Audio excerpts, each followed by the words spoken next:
Welcome everyone to the Firewise webinar today, and I'm super excited to welcome our guest Patrick Stokes from Stokes Safety. I chatted to Pat just a minute ago, and we've got a bit of a run sheet here of topics that we want to talk about. So throughout this video, if you've got any questions whatsoever, feel free just to pop them in the chat on your platform of choice, whether it's YouTube Live or Facebook Live. We're also broadcasting to LinkedIn as well, but we can't receive chat from LinkedIn. So without much further ado, I'll introduce myself. My name's Russ Porteous and I'm the CEO of Firewise. I've been working in the fire protection industry for about 35 years. I began my career working for Wormald and enjoyed my time immensely there and still hold Wormald very close to my heart. Today, as I mentioned, we've got a special guest in Patrick Stokes. This is a very specific webinar today talking about annual essential safety measures reports, which is a particularly Victorian thing, but I'll let Patrick explain to that. So Patrick, if you'd like to introduce yourself and maybe we can talk a little bit about what you do and what Stokes Safety does. Yeah, no worries. Thanks, Russ. Yeah, my name's Pat Stokes. I've been working in the building surveying and the essential safety measures industry now for 22 years, seeming like forever. Background is building surveyor. We are building surveyors, health and safety auditors, and essential safety measures. You can't hear me now. Specialists, I'd like to think. I've been working on everything from sort of small council buildings to the sort of Crown Casino type large commercial properties within the area of essential safety measures and essential safety measures compliance and consultancy. So it is it's a great field to work in. I really feel as if it's something that I do every day, knowing I'm getting up, and it's sort of keeping people and buildings safe, and that's what we're there to do. We're there as part of the legislation to keep people and buildings safe and to ensure that owners' obligations are being met through the building regulations, and that essentially the commercial buildings down the street sort of in well-maintained condition are safe and keeping really communities safe out there. So that's a little bit about me. So how did you get into the essential safety measures and fire protection game? Well, family business. My dad, he's also a building surveyor. He started off life in the mid-80s. He started when building surveying came privatised in Victoria. He started, I'm not sure, it was a version of Stokes back then in the mid-80s.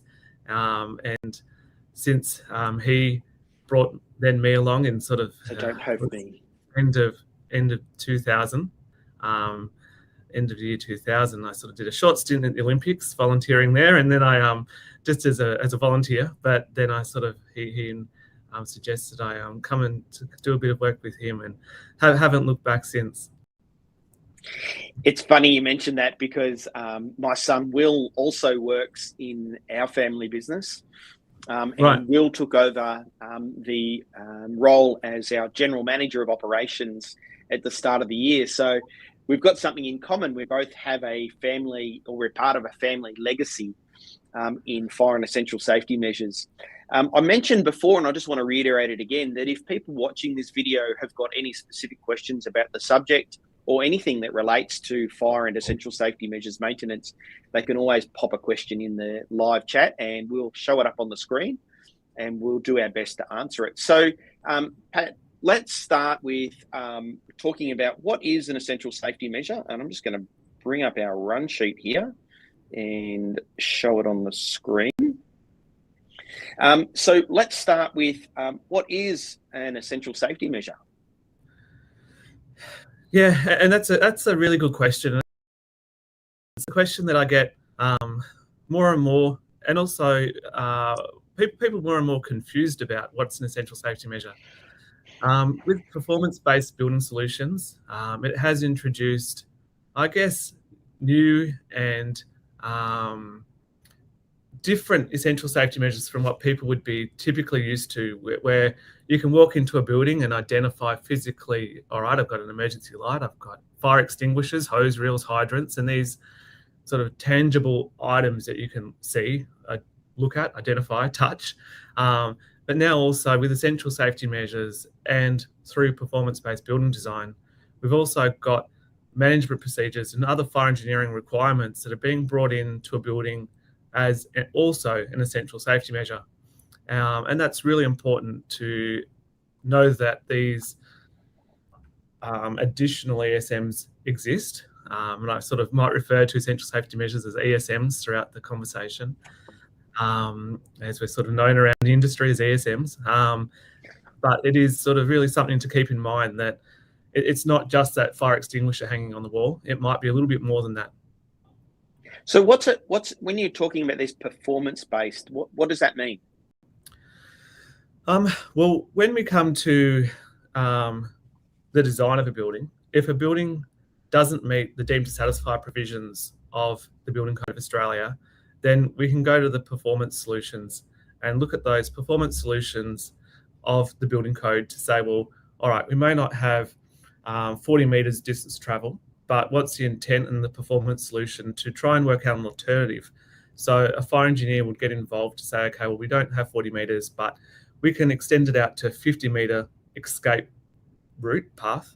But if we're going to do that, we're going to need to say introduce other mechanisms and trade-offs, which might be completing fire emergency evacuation training every 6 months. So it's just another way to meet the building code and the National Construction Code's requirements for compliance.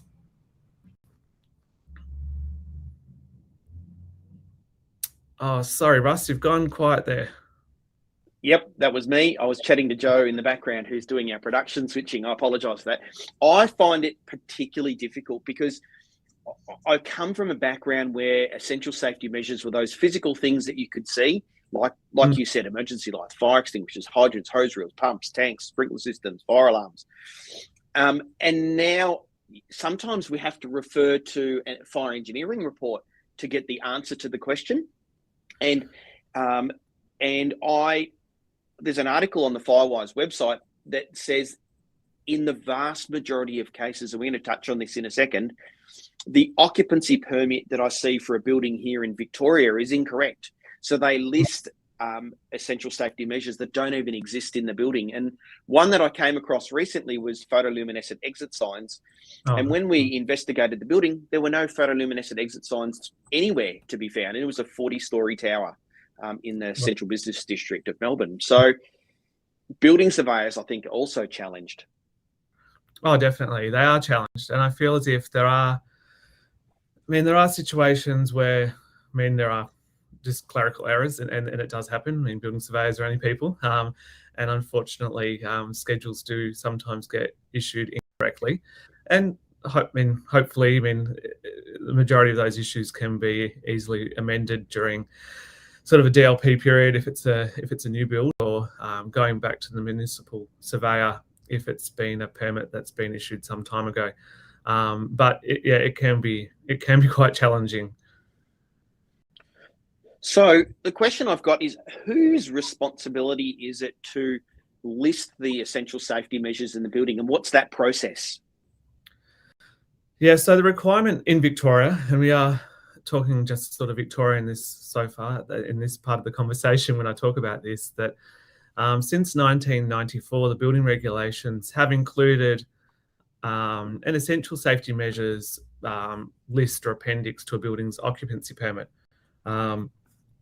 Since that time, we've had building refurbishments, we've had maybe building upgrades occur within a building, and they've had subsequent occupancy permits or CFIs that would start to really layer on top or sit alongside the original building occupancy permit. So at the time of building assessment, the building surveyor, they'll get the building design, they'll look at the drawings, they'll look at the scope, they'll look at all the technical data that goes along with the building, and they'll identify what essential safety measures are required under the building code to be installed within the building, within the structure. And from there, that item will then be subsequently listed on the building occupancy permit. So what's not an essential safety measure in a building? Can you give us an example of what's not? The one that I immediately thought of is air conditioning systems for amenity, not for smoke and heat control. Yeah, that's a really tough question. With so many items, I mean, I had a building in New South Wales only the other, it was a little while ago now, it was about 6 months ago, and I had about 110 essential safety measures. So it's hard to say what's not an essential safety measure, because really anything seems to be possible to be an essential safety measure these days. So that is probably a question I'd prefer not to answer. That wasn't the answer that I expected. The example that I used, I come across a fair bit, where I've seen split system air conditioners in, say, a retirement village, and all of the split systems are listed on the occupancy permit and require quarterly maintenance, and they're not there for heat and smoke control. And in fact, on an older edition of the practice note from the Victorian Building Authority, they actually had a little footnote that said that these split systems were specifically shouldn't be listed as an essential safety measure. But unfortunately for this particular building owner that I'm thinking of, they had split system air conditioners listed on the occupancy permit, and they'd been maintaining them for many years on a quarterly basis, and it was just throwing really good money after bad. And I advised them to reach out to the building surveyor who wrote the occupancy permit and see if we could amend it, and they did. Right. Okay. Oh, good. Yeah. And it is somewhat discretionary as well, depending on the surveyor, depending on their experience, depending on what fire engineering as well, like I mentioned earlier.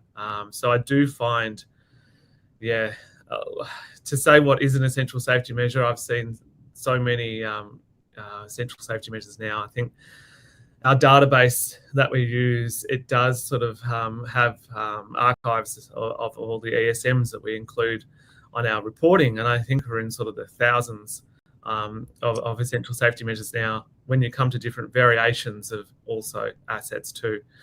So it's it's not easy, and it's not something that, I mean, it is an area that it is specialized. It is an area that for building owners, agents out there, it's something that it isn't. I mean, 20, 30 years ago, you could, like I said, walk into a building and identify these assets. Now it is just a lot less black and white than it used to be. So we've talked about the occupancy permit, and it's a document that's in a number of parts, but the part that I'm particularly interested in is really the second part, and it's called the conditions of occupation, and it lists out each essential safety measure, the standard of performance, and it's in a table structure. So the first column is the safety measure. The next column is the standard of performance to which it was installed. The third is the standard of performance to which it's required to be maintained. And then the last one is the frequency of those maintenance requirements. Is the occupancy permit still required to be published and mounted in the lobby of a building?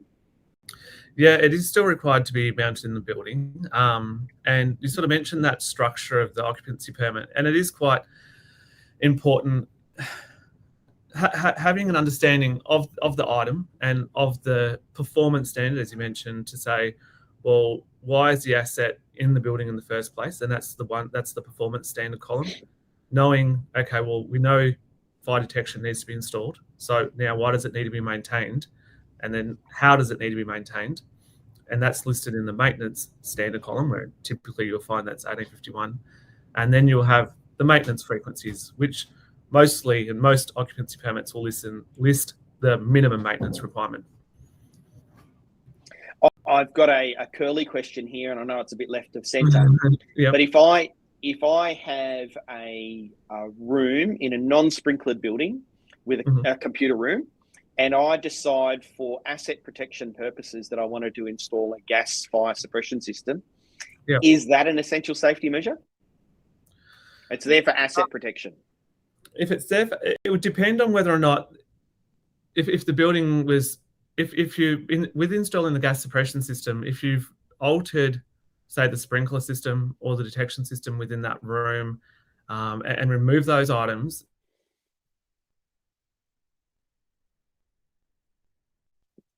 I think we've lost him for a sec. So switch back to me. We seem to have lost Pat for the moment. We'll just stand by. So it was a curly question, and I gave a couple of examples, and hopefully Pat joins us back in a second. The example was a fire detection and alarm system for asset protection in a room where there was no sprinkler protection originally. The question I had was whether or not it was required as an essential safety measure. And in my humble opinion, and I'm stand to be corrected here, I don't believe that an item of equipment such as the fire suppression system, as long as it doesn't, we're not taking away the actual essential safety measures in the building. If it's there specifically for asset protection, then I don't believe that it is an annual essential safety. It's not an essential safety measure. So it's a bit of a curly one. I'm not quite sure the best way to handle that. I'm still waiting for Pat to rejoin the webinar. This is the nature of technology. Sometimes things go wrong. So I'm just going to refer quickly to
what are the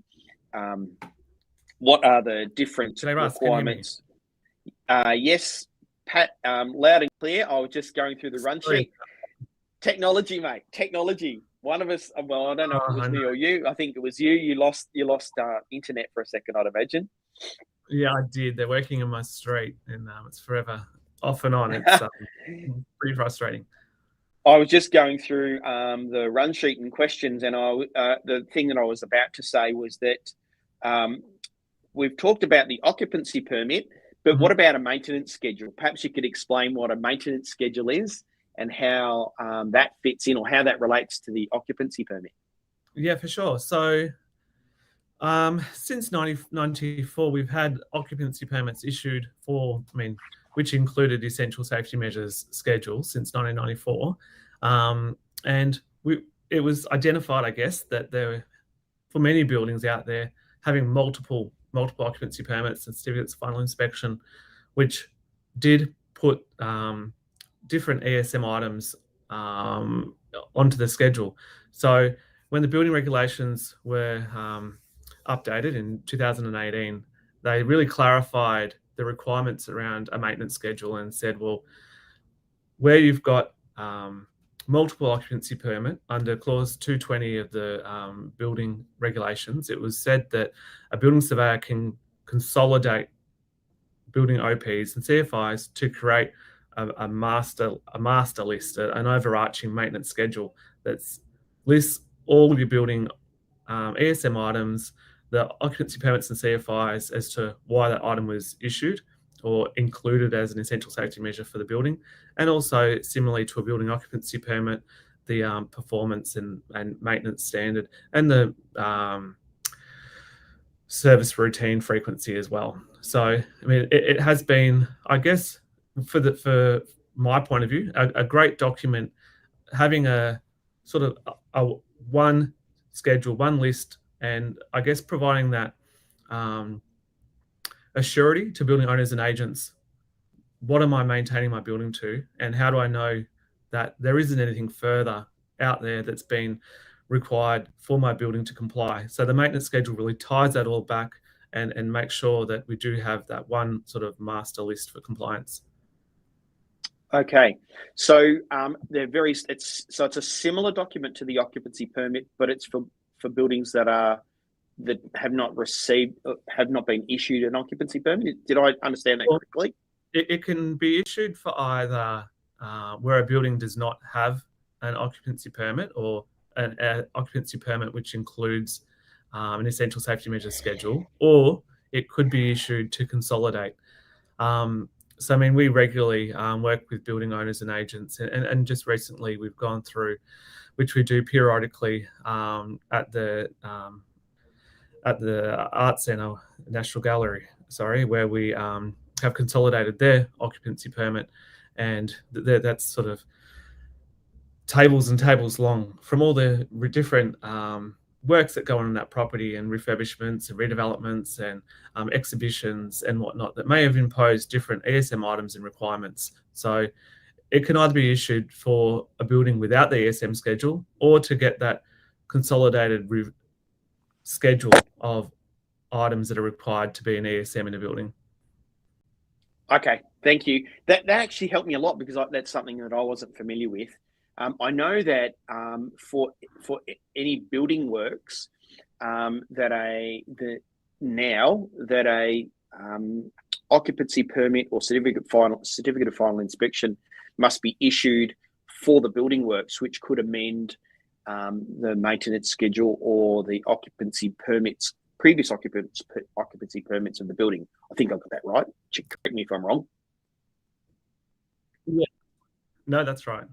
Yeah. So, Okay. now when we issue a building permit and we come to issue the occupancy permit, we do look at updating the building's maintenance schedule as well, where we are altering or adding additional ESM items to a property. We make sure that maintenance schedule for the property is then reflected in what we've updated or changed as a result of our permit we've provided. Okay, so whose job is it to prepare an occupancy permit or maintenance schedule for a building? Yep. So the requirement for an occupancy permit, that's something the building surveyor will prepare on completion of the building works. In regards to the maintenance schedule, if it's part of a occupancy permit, the building surveyor will prepare that. If it's sort of new work, really since 2018, approximately.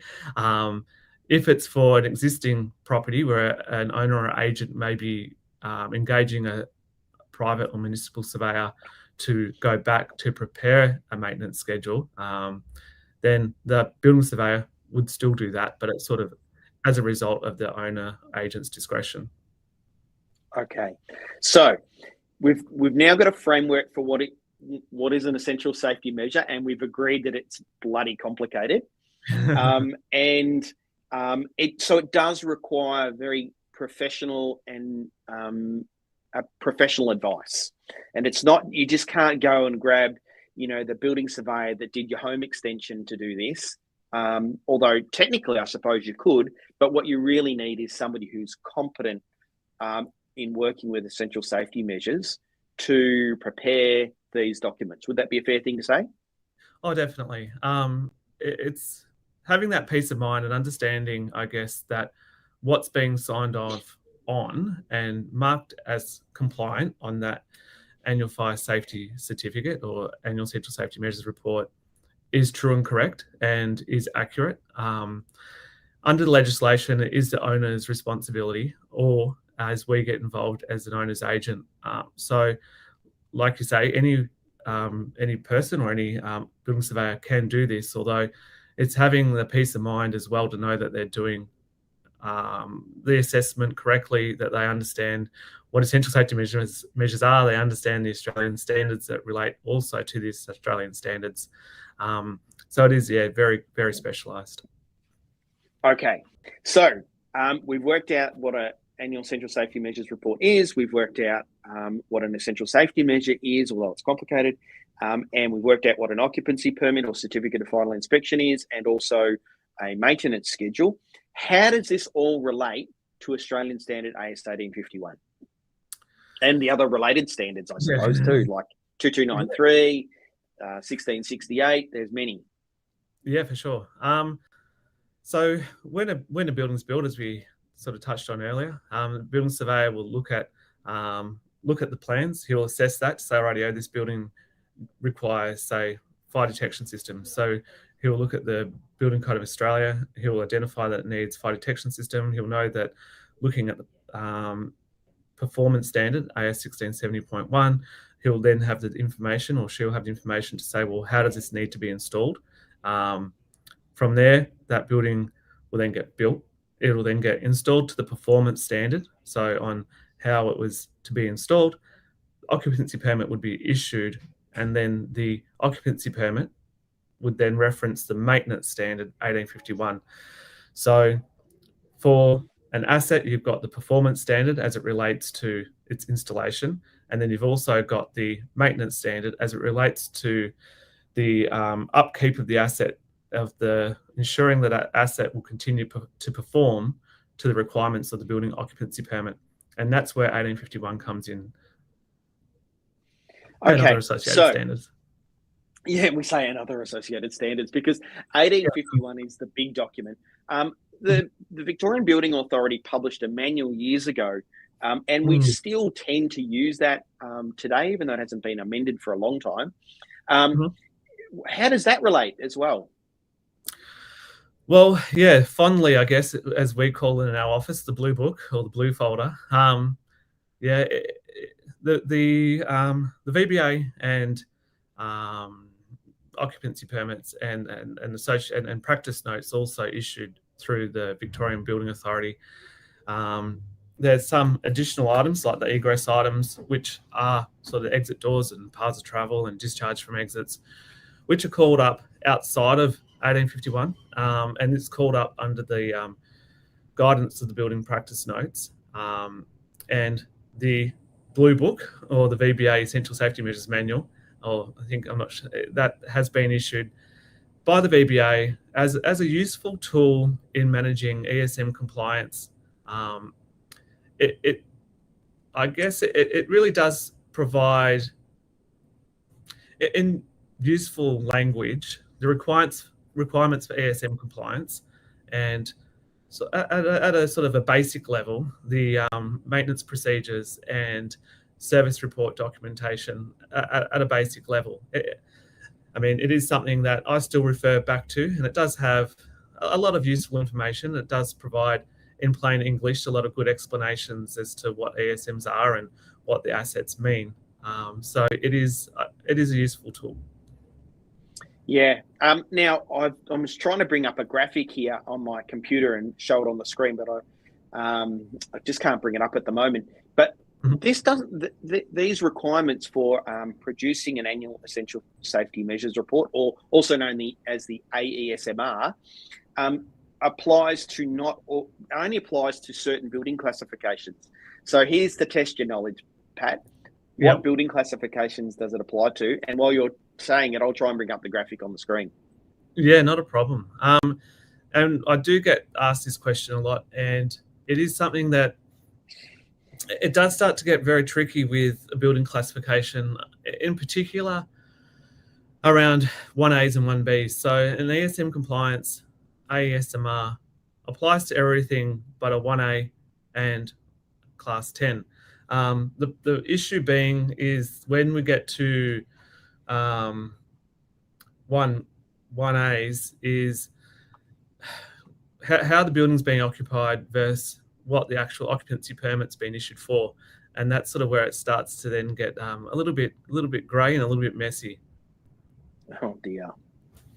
Okay, I can't bring up the infographic in time, but I agree with you. It is a little bit messy, but I guess what we could say is that if the relevant building surveyor has issued an occupancy permit for the building that includes conditions of occupation, then you can pretty much say that you've got to maintain the essential safety measures in accordance with some standard of performance on a frequency that is also defined by the relevant building surveyor. And that's right. Okay, it's complicated. Now we've got that foundation laid out. Mm-hmm. What's the process now for producing a annual essential safety measures report and taking into consideration? I think I'll preface this by saying perhaps you could explain how AS 1851 relates to producing the yearly condition report. Yeah. So, I mean, 1851 and looking sort of even going back to the intent of the legislation, it's sort of to making sure that the building's operating, performing to the requirement of the building occupancy permit, and it's able to fulfill its purpose. So that's what we're trying to achieve under the building regulations. So then to do that, we go back to the building occupancy permit, which references 1851. 1851 has its series of items and tasks that are required to be completed on an asset as far as the maintenance of that item is specified or detailed. So it will go through the item, such as, I guess, like a fire door and checking all the gaps and seals and door closings and the forces and everything else at the fire doors.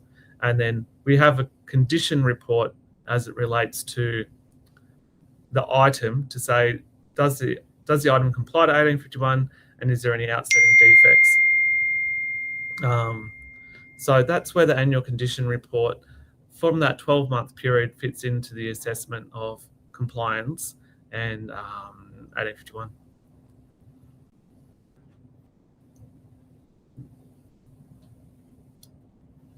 Sorry, Russ, you're just quiet again. Trying to do two things at once. Sorry about that, Pat. No. So the yearly condition report is a requirement of AS 1851. And for people who are new and haven't seen this before, it's at the back of the standard. It's an appendix. And essentially for each essential safety measures report, the contractor who's been engaged should produce this statement that says that the systems and equipment are being maintained, that the frequency of those inspections are within tolerance, and that if there are any defects, that those defects should be listed on the report. And so when you combine that with the annual essential safety measures report, now we've got a document that you, as the agent of the owner, can help prepare a statement that can be made available to who checks these things. That I know it's the municipal building surveyor and somebody else. Yeah, so I guess the regulations talk about the authority having jurisdiction. So in my experience, we've had sort of the municipal surveyor, we've had members of the fire brigade, and along with insurance reps and also accreditation agencies for different sort of memberships, particularly with healthcare, nursing homes. But I have also had other industries as well for that accreditation and licensing requirement too. Okay. So what's the process for you as the relevant building surveyor and the agent of the owner? What's your process? What is the process you go through to produce an ASMR? Yeah, our process to produce an ASMR, when it's really about understanding the building. So it's about knowing, is there an occupancy permit for the building in its totality? Is it complete? Do we know what ESMs are in the building, or is there a maintenance schedule? If we know what essential safety measures are in the building, it's then saying, well, okay, where are they? Are they being maintained? Who's maintaining them? Is there outstanding defects? So it's about having a really good understanding about what's in the building. Is it being maintained? Are defects being repaired? Is there active as well housekeeping programs in terms of keeping exits and paths of travel clear? And what does that backlog of maintenance look like is there outstanding defects that have been sort of sitting around for a while, or are they being actively maintained and looked after on the site? So for us, it's about. Can you produce an ASMR with defects in the building? Well, that's a good question, and it comes back, I guess, to who's issuing the ASMR, and it also depends on the defect. I mean, we find that if it's looking at 1851, they introduced the defect classifications of critical defect, non-conformance, and non-critical defect. And looking at those sort of three classifications, I mean, definitely if there was a critical defect, our office wouldn't be issuing an ASMR. If it was a non-conformance, say if it was a missing, it was a missing sort of documentation for whatever reason that was useful to have for the building but didn't really affect compliance, then we may say, well, that's something that we're willing to accept as not being necessary to meet compliance. If it was a non-critical defect, such as, a faulty emergency light of sort of a couple in sort of the scheme of things of the building, then we would still issue the ASMR. We're finding, and from our experience, with also being involved in council audits, fire brigade audits, and also post-fire incident inspections with the council, that it is hard to get 100% compliance. So where you do have sort of minor non-conformances, such as a couple of emergency light fittings or an extinguisher that might need to be recharged, we would still issue an ASMR for those minor sort of problems if they were to come up. Yeah, I think my rule of thumb is that as long as there's no critical defects, then and the system is operating and is keeping the building and people safe from fire, then I think that a ESMR can be produced.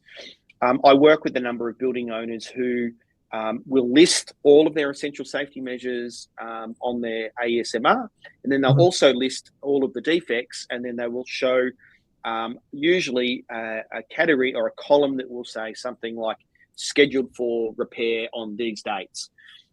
And so that way that there's got a plan that they can be held accountable to achieving as well. But if you've got a fire extinguisher that is due for a 5-yearly pressure test, it doesn't mean that it's not going to work. It just means that it's scheduled for a pressure test. Yeah, no, that's right. Yeah, and I think that's a good idea with that. Sorry, go ahead.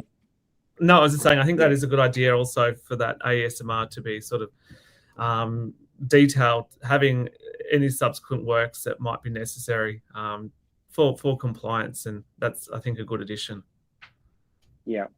So, Pat, is there anything else that you think people might be interested in knowing about that we haven't covered so far? A question that I'm always asked is around documentation, and when does site documentation need to be available on site? That's something that I feel as if is, every few weeks I'm asked that one from clients, and under the building regulations, the authority, AHJ, the authority having jurisdiction, can request service records and up to 10 years worth of service records within 24 hours notice. So that's something important, I think, that to have that information available. And the other question that goes hand in hand with that is around electronic record keeping. And that's something else that comes up often, is whether or not those hard copy service logbooks, are they required? Can we keep digital records of the service logs, which is also something that I think as technology changes, it could change in the future, but these hard copy logbooks are required to be provided under the building regulations, and that's what's necessary to be kept on site if requested to be available. Earlier this year, I think it was in February, I did a webinar on the future of AS 1851, and John Lynch from Wormald was our guest. And John is the chair of the Fire Protection Association Technical Advisory Committee number 1. And it's a direct feed into the development of AS 1851. And so that standards committee, and I know this is all a bit technical and a lot of acronyms here, that standards committee is FP001. And so, Pat, you and I are both on that technical advisory committee. And I think there's somewhere in the order of about 700 recommendations for change in 1851. And not all of those will be adopted. But one of those big areas is about records keeping. And I think that's an area that I will personally be following very closely. Oh, definitely. Me too. Yeah, I guess. And it's a tricky one because we can have 1851 updated, but then as well, we've still got the building regulations of each state to comply to ultimately. And that regulation that as it relates to the ESM compliance also to consider in the conversation. So kind of we're getting to an end now, Pat. If people wanted to reach out to you as in your capacity as Stokes Safety, what's the best way that they could reach out to you and connect with you? Yeah, I guess our website, stokesafety.com.au, it has our contact us form, or I guess that would be the easiest way, just to Google us. Also, I'm on LinkedIn, sort of probably wearing something similar, I think, in my bio photo. So also just look me up on LinkedIn under Patrick Stokes. Not the philosopher that works at Deakin, but yeah, it should have my bio and the essential safety measures and fire safety on LinkedIn. Yeah, I'm just putting your URL at the bottom of the page. There we go. Stokesafety.com.au. That's us. I recommend people reach out to Patrick. If you've got questions about producing your annual essential safety measures report, Pat has a breadth of knowledge and experience around this subject, and personally comes highly recommended from me. And I welcome any questions that people might have. You can find this video in our social media streams on YouTube Live, Facebook Live and LinkedIn. And I'm sure if there's any questions that come up, Pat will be more than happy to answer them in those different streams. We've got a webinar coming up in next month. I think it's on July 12, which we're going to cover fire hydrant system 5-yearly services. And I'm just going to bring that up on the screen now. And so that is at 9 a.m. on July 12. Our industry uses this language, Pat, and you might have come across this yourself, where they talk about the hydrostatic test. And the hydrostatic test to me is a bit of a misnomer. It's actually the 5-yearly service. So there are people out there who perpetuate that the 5-yearly service equals a hydrostatic test. And unfortunately, the hydrostatic test is only one item on the list of essential safety measures. In the table in Australian Standard AS 1851. So our next webinar is going to cover those requirements. As I mentioned earlier, if you'd like to learn more about Firewise, you can visit the Firewise website, which is Firewise, FIREWIZE.com.au, and we've got a plethora of information online. We've also got a lot of videos on our YouTube channel about these subjects. So thanks again for everybody who's joined in today and who's watching in the future. If you've ever have any questions, feel free to reach out to me or Pat at Stokes Safety. And once again, thank you to you, Pat, for your assistance today and your advice and your time. No worries. Happy to help. Thanks for the opportunity, Russ. No problems. And thanks everybody for watching.